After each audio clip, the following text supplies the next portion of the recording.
agbazina afọ onye ụwa gị.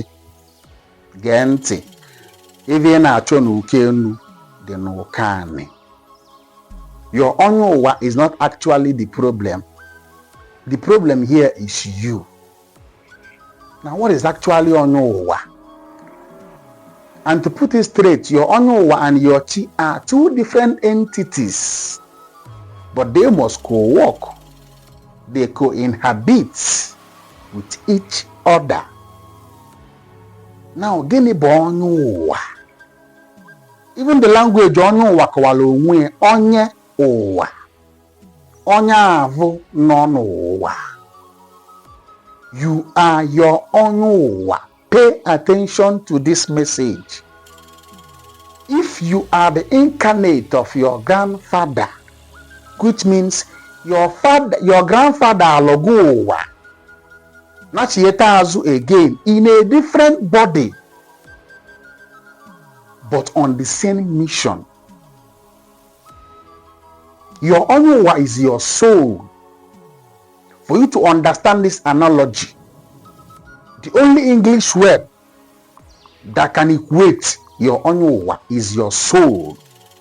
Maka na mmadụ pụtara ive n'akwụkwọ n'atọ: the spirit, the body, and the soul.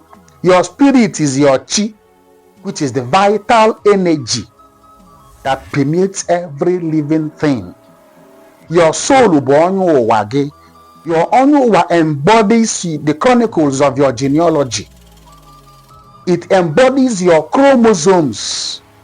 It embodies your ancestral memory.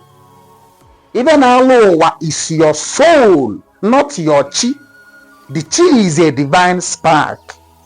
Onye ụwa avị na-achọ bụkwanụ nke nwa, because you have reincarnated in a different circle. You know, one thing that is very unique about the Igbo culture is that death is not the opposite of life, and life is not the opposite of death. The opposite of death in Igbo culture is what I call disharmony. When you are not in alignment with your ancestral forces, if you are not in harmony with the natural forces, then you are as good as nothing. When you are in a state of disharmony, because in Igbo culture, we don't die. A Latin man will tell you vita mutato non talitu, that life is not taken, but it is changed. And